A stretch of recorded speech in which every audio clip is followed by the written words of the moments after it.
The frozen earth of the Ardennes cracked beneath the treads of German armor like brittle bone, each fracture echoing through the pre-dawn darkness of December 16, 1944.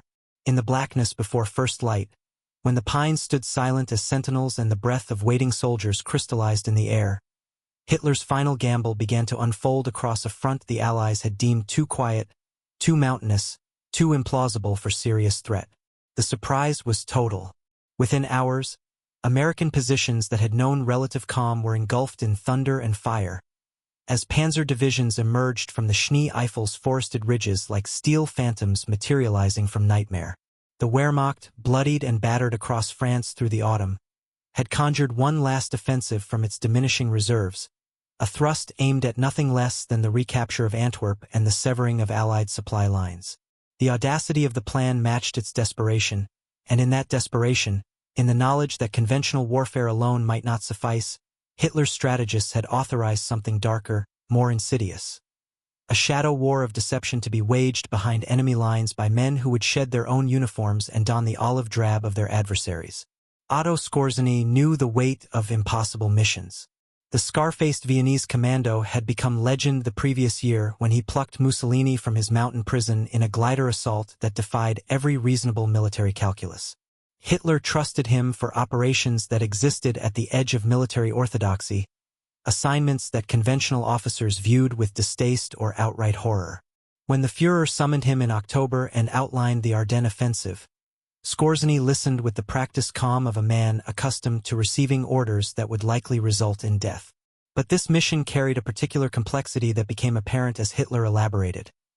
Skorzeny would assemble a special brigade, Panzer Brigade 150, composed of English-speaking soldiers who would infiltrate American lines dressed in captured uniforms, driving captured vehicles, to seize the bridges over the Meuse River before Allied forces could destroy them. The bridges were everything. Without them, the German armored spearheads would bog down short of Antwerp, their momentum bleeding away into the winter mud. With them, the Reich might split the Anglo-American armies, isolate the British in the north, and force the Western Allies to negotiate while the Eastern Front still held. Skorzeny accepted the assignment with a formal salute, though even as he did so, his mind was already calculating the catastrophic supply problems that would make the mission's success improbable at best. The requisition lists read like fantasy. The plan called for captured American tanks, at least a dozen.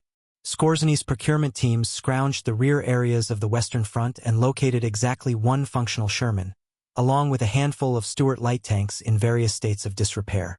American jeeps, essential for mobility and deception? Fewer than 40 could be found across occupied Europe, most requiring significant mechanical work. Uniforms presented an even grimmer picture. The stockpiles yielded American field jackets, trousers, and helmets, but nothing approaching the thousands of complete ensembles required. Dog tags were counterfeited, identification cards forged with painstaking care by craftsmen who understood that a single typographical error might mean execution. Even more problematic than material was personnel. Skorzeny needed fluent English speakers, men who could pass as Americans not merely in appearance but in accent, mannerism, and cultural knowledge. The recruitment notices went out across Wehrmacht and SS units. Volunteers required for special English language duties, nature of mission classified. The men who arrived at the training camp near Greifenweiler were a motley assembly. Some had lived in America before the war, immigrants or students who had returned to serve the fatherland. Others had learned English in school to varying degrees of competence. Many could barely string together a grammatically correct sentence. Skorzeny interviewed them personally, testing their accents, their knowledge of American geography, their ability to think and respond under pressure in English. The results were disheartening. Perhaps 24 men spoke English well enough to engage in extended conversation. Another 50 had serviceable skills. The rest were hopeless. Faced with these limitations, Skorzeny adapted. The grand design of seizing the Meuse bridges with disguised panzer forces was quietly shelved as the primary objective. In its place emerged a more modest but potentially devastating alternative.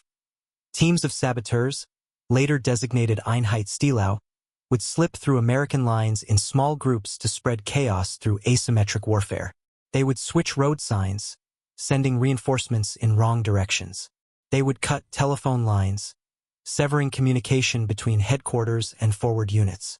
They would issue false orders, redirecting supplies or pulling units from critical positions. They would destroy fuel depots and ammunition dumps. Above all, they would sow confusion and paranoia, making the Americans suspicious of their own soldiers, slowing response times when speed meant survival. The psychological dimension of the operation fascinated Skorzeny. If a few dozen men could make the Americans doubt everyone in olive drab, if they could turn the Allied rear areas into a landscape of suspicion and delay, they might accomplish more than entire divisions engaged in frontal combat. The training intensified. Men practiced American drill formations, learned to salute the American way, studied photographs of U.S. military installations. Those with the best English were drilled on American slang. What did GIs call cigarettes? Where was Ebbets Field? Who won the World Series? What was the capital of Illinois? The instructors, including American prisoners of war coerced or persuaded into cooperation, coached the commandos on accent reduction, on the particular cadence of regional dialects, on the small gestures and postures that marked a man as genuinely American. The less fluent were given a different instruction. At checkpoints, fake illness, fake sleep, let your English-speaking companion do the talking. Carry forged medical chits. Practice looking wounded or exhausted. Silence could be your best disguise. The vehicles were painted with American markings. White stars stenciled onto hoods with whatever paint could be found. Some German tanks were repainted in approximations of American olive drab, their profiles modified with sheet metal to vaguely resemble Sherman's when viewed from a distance in poor light.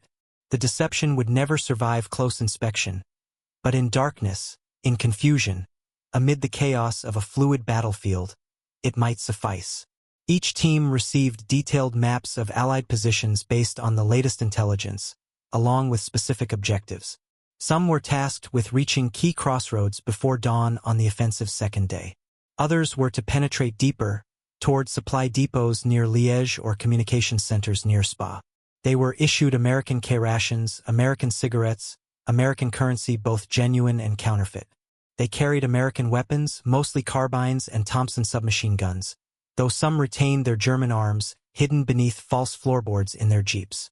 Each man knew the risks. The laws of war were explicit. Soldiers caught fighting in enemy uniforms could be executed as spies. There would be no prisoner of war camps for those captured. Skorzeny addressed them the night before the offensive began. His voice steady in the cold darkness of the assembly area. He spoke of duty, of the Reich's survival, of the necessity of extraordinary measures in desperate times. He did not sugarcoat the likelihood of death. Some of the younger men looked pale in the lamplight, their eyes hollow with the knowledge of what they were about to attempt. Others wore expressions of fatalistic determination, the look of men who had already surrendered to fate and found a kind of peace in that surrender. When the offensive began in the pre-dawn hours of December 16th, Einheitsstilaus teams moved forward in the wake of the initial assault. They crossed into Allied territory through gaps blown open by the advancing panzer divisions, their American jeeps threading through the chaos of retreating U.S. units, burning vehicles, and shattered roadblocks. In the confusion of those first hours, when American forces were reeling from the shock of the attack, the infiltrators moved with relative ease. At checkpoints manned by bewildered GIs who had been roused from sleep by artillery barrages, the commandos spoke their rehearsed lines, showed their forged papers, and were waved through. Some teams reached their objectives. Road signs near critical junctions were reversed or removed entirely. Telephone wires were cut, leaving battalion commanders screaming into dead receivers. At least one fuel dump near Malmedy was sabotaged, though whether by Einheitsstilau or conventional forces remained unclear in the fog of war. But success was fragmentary and short-lived. On the morning of December 18th, near the small Belgian town of Aywaille, a team of 4 infiltrators was stopped at a checkpoint manned by military police who had been alerted to reports of suspicious activity. The Germans in the jeep wore American uniforms that fit poorly, the sleeves too short on one man, the trousers too long on another. When challenged for the password, the driver hesitated a fraction too long before answering, and his response was 2 days out of date. The MPs ordered them out of the vehicle at gunpoint. A search revealed German weapons hidden under the seats, a collection of counterfeit dollars in denominations that included bills no longer in circulation, and identity cards with photographs that did not quite match the men carrying them. Under interrogation, terrified and sensing execution was inevitable regardless, one of the prisoners made a fatal decision. He would bargain with exaggeration. He told his interrogators that Operation Greif's true purpose was assassination, that teams had been sent to kill or capture high-ranking Allied generals, perhaps even Eisenhower himself. It was a lie, or at best a grotesque inflation of the operation's actual scope, but the Americans believed him. The panic spread with viral speed. Within hours, headquarters throughout the Allied rear areas received urgent warnings. German commandos in American uniforms were operating behind the lines, potentially targeting senior officers. Security measures that had been routine became draconian. Every soldier was now suspect. At checkpoints that had once waved through convoys with barely a glance, MPs now demanded proof of identity that went far beyond dog tags and ID cards. They asked questions designed to trip up anyone not genuinely American. Who plays center field for the Yankees? What is the capital of Nebraska? Who is Mickey Mouse's girlfriend? How many stripes are on the flag? The questions seemed absurd, trivial, until one considered their purpose. Only someone steeped in American culture from childhood would answer without hesitation. Foreign agents, no matter how well trained, might stumble over the minutiae of American life. The irony, bitter and immediate, was that many genuine American soldiers stumbled too. Men who had grown up on farms in the Deep South or in immigrant neighborhoods in industrial cities had no idea who played for the Yankees. Officers educated in the Ivy League could not name the capital of Nebraska. Even generals were stopped and questioned, their irritation mounting as MPs demanded they prove their identity through baseball trivia. Omar Bradley, commander of the 12th Army Group, was detained at a checkpoint when he identified Springfield as the capital of Illinois instead of Chicago, a mistake that earned him suspicion until his identity could be verified through other means. The incident would have been comedic if the underlying fear had not been so palpable. The paranoia metastasized. American soldiers began eyeing one another with suspicion, looking for tells that might indicate a disguised enemy. An accent that seemed slightly off, a momentary confusion over slang, a failure to recognize a popular song. Rumors proliferated, each more lurid than the last. Some claimed that hundreds of German infiltrators were operating across the front. Others insisted that Skorzeny himself was leading assassination teams. There were reports, never substantiated, of commandos disguised as American nurses, or as chaplains, or as Red Cross workers. The effect on operations was immediate and corrosive. Convoys were delayed for hours at checkpoints while MPs interrogated drivers. Orders were questioned, their authenticity doubted, leading to fatal hesitations when rapid response was critical. In at least one documented case, an American unit opened fire on another American unit because someone thought they saw German equipment. The friction of war, always present, multiplied exponentially. Trust, the invisible lubricant that allows military organizations to function, evaporated. Meanwhile, the actual number of Einheitsstilau operatives still at large was probably fewer than 30, and many of those were already dead or captured. The psychological impact so vastly outweighed the physical damage that Skorzeny, monitoring reports from his headquarters, must have experienced a complex mixture of pride and frustration. His men had accomplished something extraordinary, but not what he had been ordered to accomplish. The Meuse bridges remained in Allied hands, blown by defending engineers before German armor could reach them.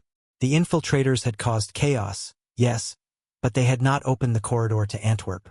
By late December, as the German offensive ground to a halt in the face of stiffening American resistance and clearing weather that allowed Allied air power to savage the exposed panzer columns, the surviving members of Einheitsstilau were being hunted with methodical intensity. The Americans understood now what they were facing, and their response combined military efficiency with cold fury. Captured commandos were given swift courts-martial. The verdicts were foreordained. On December 23rd, 3 German soldiers were executed by firing squad at Henri-Chapelle after being found guilty of fighting in American uniforms. Others would follow in the coming days.